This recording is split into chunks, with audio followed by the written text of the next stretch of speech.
Hello everyone, my name is Shabib Karjikar. I worked in Transact in operations, and Transact is a cloud-based ERP platform which gives you multiple solution on inventory management and आपके business documentation हो गया या फिर manufacturing हो गया. So we'll provide the solution for them. It's a cloud-based platform, and we are catering for more than 300 plus customers across different industry sectors, right? In SMEs.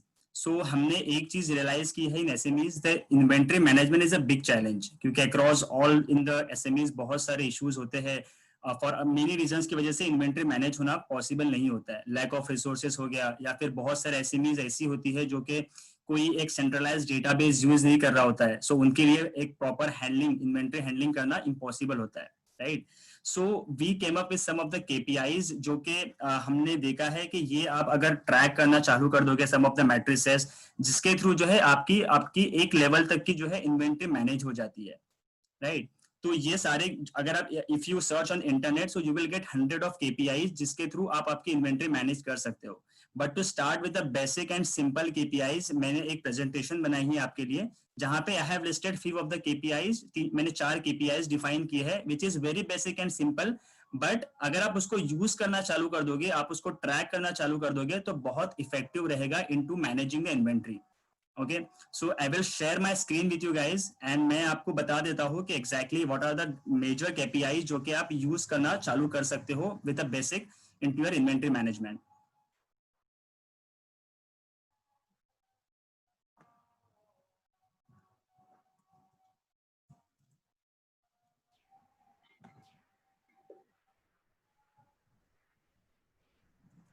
Okay, so जो हम लोग का आज का जो वेबिनार है which is topic is important KPIs for inventory management in SMEs. सो उसके जो कुछ केपीआईज है जो मैंने मेंशन किए हैं, जो आज मैं आपको एक्सप्लेन करने वाला हूँ, which is in the next slide, which are inventory turnover ratio, days sales of inventory which is also called as DSI, holding cost and inventory accuracy. Okay, so these are the major KPIs which can be used to maintain your inventory.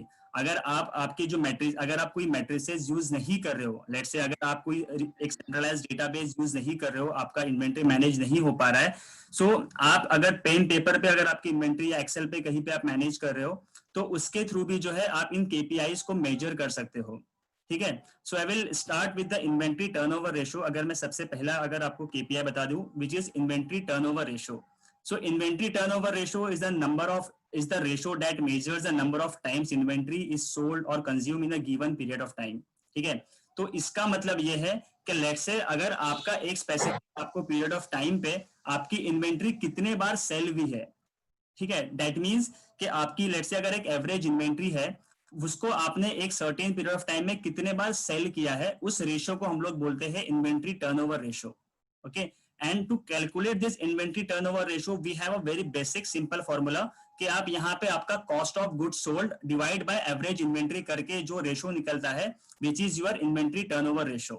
ठीक है, so why we are taking here an average inventories, because बहुत सारी companies जो होती है वो year के start में जो है अपना रॉ मटेरियल जो है प्रोक्योरमेंट करती है and they consume for a whole year, क्योंकि बहुत सारी कंपनीज अलग अलग इंडस्ट्री सेक्टर में ऐसे होता है. सो हियर इसीलिए हम लोग यहाँ पे एवरेज इन्वेंट्री कैलकुलेट कर रहे हैं.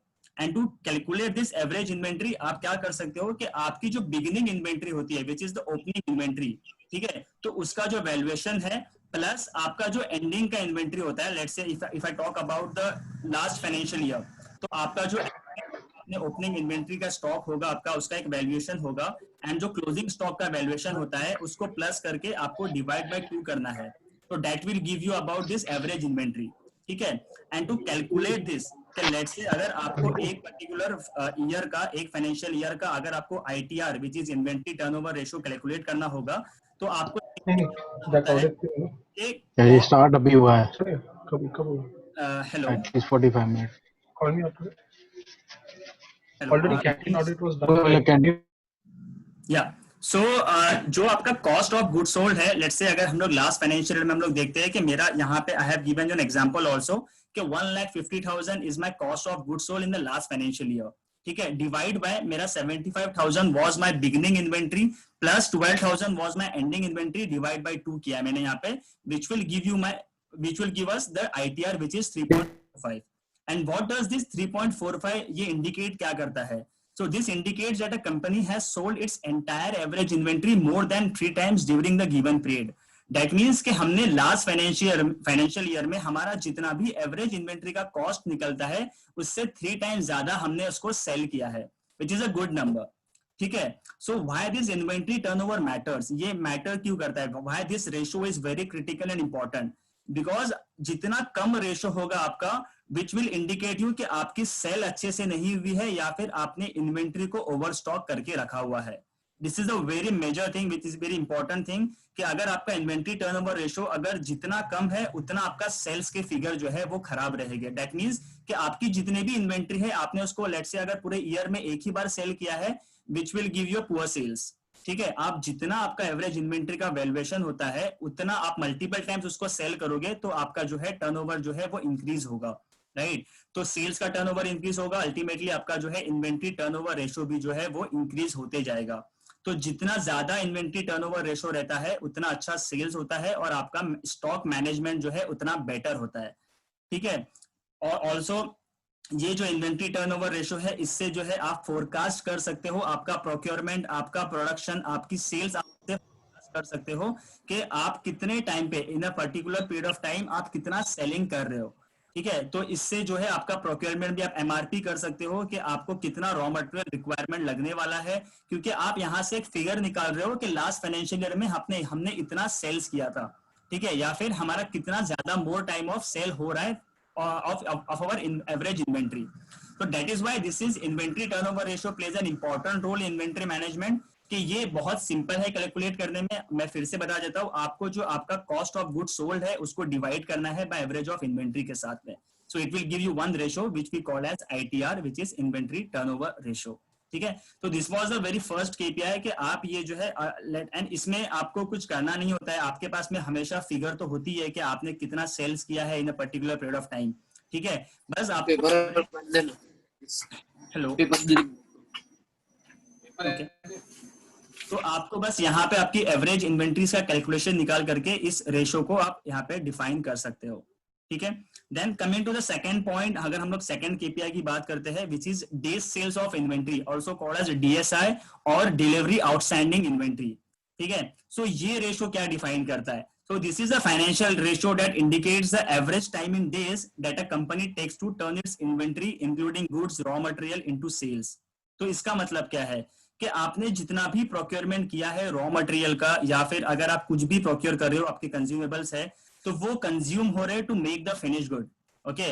एंड वो फिनिश गुड को सेल्स करने में आपको कितने दिन जाते हैं टू टर्न ओवर दैट, मतलब कि जितनी भी आपकी इन्वेंट्री है उसको सेल्स में कन्वर्ट करने के लिए आपके पास में कितने दिन जाते हैं, which we call as day sales of inventory. ठीक है. तो ये भी आप एक सिंपल फॉर्मूलेस के साथ में जो है इसको कैलकुलेट कर सकते हो. And why this is important, because ये आपके जो है कंपनी की ओवरऑल एफिशिएंसी बता देता है कि आपको एक पर्टिकुलर पीरियड ऑफ टाइम में या एक ईयर में या एक क्वार्टर में आपको कितने दिन जाते हैं आपकी पूरी इन्वेंट्री सेल्स करने के लिए, विच will give you overall efficiency of your company.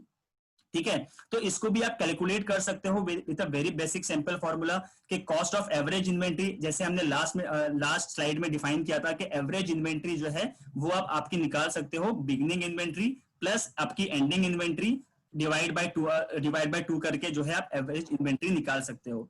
तो वो जो है आप यहाँ पे इसका जो भी हमने लास्ट टाइम कैलकुलेशन किया था उसका आपको रिवर्स करना है. यहाँ पे cost of average inventory divide by cost of goods sold into 365, क्योंकि अगर मैं एक ईयर का निकाल रहा हूं तो मैं 365 डेज डिफाइन करूंगा.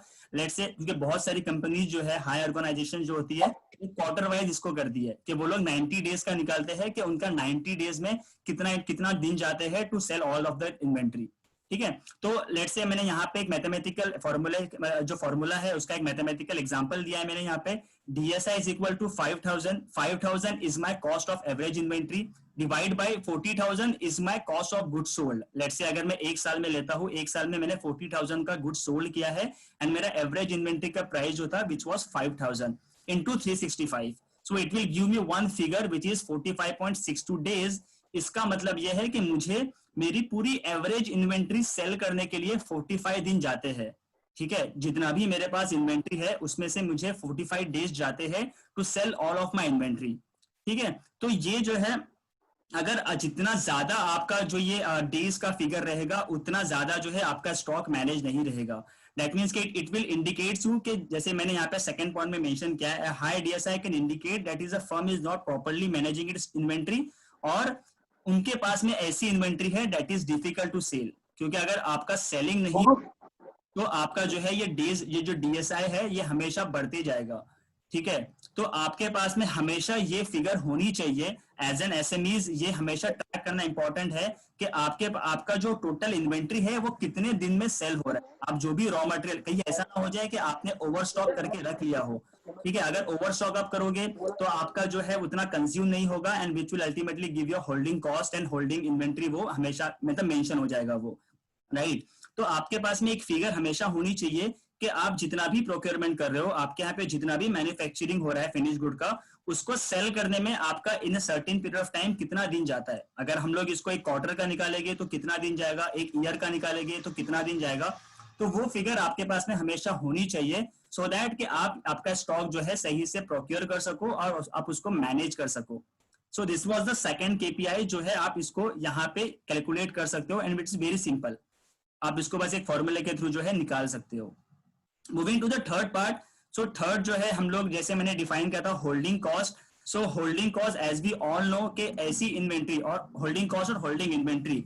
सो holding inventory we call as के जितना भी आपके पास में मटेरियल पड़ा हुआ होता है जो कि आप जिसकी सेलिंग नहीं होती है, या फिर अगर कुछ आपका डैमेज स्टॉक है, या फिर जो ऐसा स्टॉक है जो ऑब्सोल्यूट हो चुका है, राइट। तो ये सब जो है आपका होल्डिंग कॉस्ट और होल्डिंग इन्वेंट्री के अंदर आ जाता है। This will conclude as a holding inventory. ठीक है, एंड ये होल्डिंग इन्वेंट्री को आपको रखने के लिए एक स्टोरेज लगेगा, आपको उसके इंश्योरेंस के चार्जेस लगेंगे, आपको उसके सिक्योरिटी रखने के लिए उसके चार्जेस लगेंगे, राइट। तो ये जो है हमेशा आपका कॉस्ट जो है बढ़ता रहेगा एंड ये आपका स्टोरेज भी उतना चला जाएगा जहां पे आप आपका एक्चुअल इन्वेंट्री रख सकते हो। सो होल्डिंग कॉस्ट और holding inventory is a very loop hole, ये बहुत बड़ा लूप होल है। अगर आपको जो है इन्वेंट्री सही से मैनेज करना है तो आपको होल्डिंग कॉस्ट और होल्डिंग इन्वेंट्री हमेशा रिड्यूस करनी पड़ेगी, आपको हमेशा इसको कम रखना पड़ेगा। ठीक है, एंड टू कैलकुलेट दिस, अगर so various of formulas are present into internet पर अगर आप जाके देखोगे तो ये बहुत सारे फॉर्मूलेज प्रेजेंट होते हैं होल्डिंग कॉस्ट डिफाइन करने के लिए। वहां पे आपको आपका कैपिटल कॉस्ट डिफाइन करना होता है, आपका ऑब्सिलेंस कॉस्ट क्या है, इंश्योरेंस क्या है, टैक्स क्या है, स्टोरेज कॉस्ट क्या है सॉरी। तो ये सब मिला करके जो है आप आपका होल्डिंग कॉस्ट डिफाइन कर सकते हो। ठीक है, बट यहाँ पे अगर आपको आपका इन्वेंट्री मैनेजमेंट करना है, आपको जो स्टॉक है वो आपको ऑब्सोल्यूट नहीं करना है, तो आपको कुछ कुछ ऐसे मेथड्स अपनाने पड़ेंगे, आपको वो मेथड्स लाने पड़ेंगे जिसकी वजह से आपकी होल्डिंग इन्वेंट्री और होल्डिंग कॉस्ट रिड्यूस हो जाए। तो यहाँ पे मैंने कुछ, आप देखोगे यहाँ पे मैंने कुछ holding cost reduction methods define किए हैं, जिसमें सबसे पहले है get the right reorder point.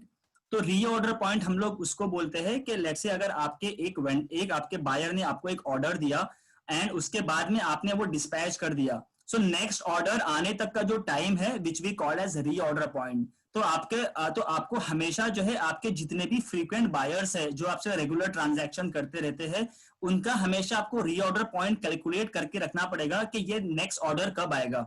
ठीक है, दैट विल हेल्प यू कि आपको कितना स्टॉक लेके रखना है आपके इन्वेंट्री में, या फिर आप कहीं पे आपकी मैन्युफैक्चरिंग का प्लान कर सकते हो कि कितना लगने वाला है आप उसको फोरकास्ट कर सकते हो। Second is make minimum order quantities work for you.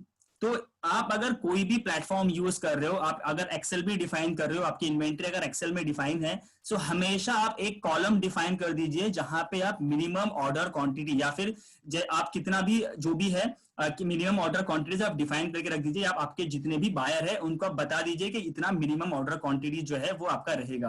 ठीक है, थर्ड जो है आपका अवॉइड ओवर स्टॉकिंग है। So this is the major thing कि हमेशा हमने ये एसएमईज में देखा है कि लोग जो है एमआरपी नहीं करते हैं, मटेरियल रिसोर्स प्लानिंग नहीं करते हैं, जिसकी वजह से जो है उनका जो है रॉ मटेरियल का प्रोक्योरमेंट हमेशा ज्यादा होता है। ठीक है, एक तो ज्यादा होता है या फिर एकदम ही कम हो जाता है, जो कि जितना भी सप्लाई करना होता है उससे शॉर्टेज पड़ जाता है। ठीक है, तो वो एक चीज है कि हमेशा आपको जो है ओवर स्टॉकिंग को अवॉइड करना पड़ेगा to reduce this holding cost, क्योंकि कहीं ऐसा ना हो जाए कि आपने लेके रख दिया बट वो कंज्यूम नहीं हो रहा है, बट आपके स्टोरेज में ऐसे ही पड़ा हुआ है, which will ultimately increase the holding cost of that material. ठीक है। Then decrease supplier lead time है कि आपके जितने भी रॉ मटेरियल आ रहे हैं उसका एक लीड टाइम डिफाइन होता होगा, तो वो आपको हमेशा जो है उसको डिक्रीज करना है कि बराबर जैसे ही डिमांड आती है वैसे ही आप उससे प्रोक्योरमेंट करके सप्लाई कर सको। And the last is use inventory management software. तो अगर आपको प्रॉपरली ये होल्डिंग कॉस्ट डिफाइन करनी है या फिर आपको हमें हर चीज एकदम स्ट्रीमलाइन रखनी है, तो आपको एक इन्वेंट्री मैनेजमेंट सॉफ्टवेयर लेना पड़ेगा जिसके थ्रू है आप ये सारी चीजें जो है मैनेज कर सकते हो। ठीक है, तो this was our third KPI holding cost, जो कि आपको हमेशा जो है हमेशा इसमें लगे रहना पड़ेगा कि ये होल्डिंग कॉस्ट जो है हम कैसे इसको लेस कर सकते हैं, इसको मिनिमल हम लोग कैसे रख सकते हैं। ठीक है, विच विल, तो this is was the loop hole जहां से जो है इन्वेंट्री मैनेज में हमेशा दिक्कतें आती है। ठीक है, and the last one is inventory accuracy. So inventory accuracy, अगर आप देखोगे कि आपका जो भी फिजिकल स्टॉक है अगर वो आपके बुक से आपके इन्वेंट्री मैनेजमेंट सॉफ्टवेयर से अगर मैच नहीं हो रहा है, so that is a big challenge, right. तो अगर आपका इन्वेंट्री एक्यूरेसी नहीं है तो आप जो हमने ऊपर जो इतने भी केपीआईज देखे वो आप मेजर नहीं कर सकते, वो मैट्रिसेस आप नहीं निकाल सकते अगर आपका इन्वेंट्री जो है वो एक्यूरेट नहीं है। So inventory accuracy is the major thing. अगर आपको सारी चीजें स्ट्रीमलाइन रखनी है तो आपका जो फिजिकल स्टॉक है वो आपका हमेशा जो है मैच हो जाना चाहिए आपके जो है पेपर या बुक पे। अगर आप ये स्टॉक कैलकुलेट करते हो या अगर आपका कोई सेंट्रलाइज्ड डेटाबेस है, एक्सेल है, या फिर आप कोई भी ईआरपी सॉल्यूशन यूज कर रहे हो, तो हमेशा जो है आपका फिजिकल स्टॉक और जो आपका सिस्टम का स्टॉक है वो हमेशा मैच हो जाना चाहिए, right. So now to calculate this inventory accuracy, आप ये भी एक सिंपल फॉर्मूला के थ्रू निकाल सकते हो, जो कि आपका यहाँ पे आप देख रहे हो मैंने एक मैथमेटिकल एक एग्जांपल दिया हुआ है जहां पे 800 by 1000 लिया है मैंने। सो let's say if you have 1000 number of raw materials और 1000 number of items in your inventory, अगर टोटल ऑफ आपके पास में 1000 आइटम है जिसमें से आपका जो है 800 आइटम का स्टॉक मैच हो रहा है, तो इसीलिए मैंने 800, तो आपका जो स्टॉक का हेड काउंट है divide by number of items present in your inventory into 100। ठीक है, तो it will give you my inventory accuracy. तो जितना नंबर ऑफ स्टॉक आपका मैच हो रहा है divide by number of items present in your inventory into आप 100 करोगे तो आपको एक इन्वेंट्री एक्यूरेसी मिल जाएगी। जैसे मेरा यहाँ पे 80% आ रहा है, ओके। सो आइडियली जैसे बताते हैं कि ideally it should be about 90%, कि अगर आपका जो है इन्वेंट्री एक्यूरेसी 90% मैच कर रहा है, आपका जितना फिजिकल स्टॉक है उतना अगर आपके सिस्टम से मैच कर रहा है, तो जो है आपका सारे आप केपीआई जो है सारे मैट्रिसेस जो है वो आप निकाल सकते हो और आप सही डायरेक्शन में जा रहे हो, आपकी इन्वेंट्री आप सही मैनेज कर रहे हो।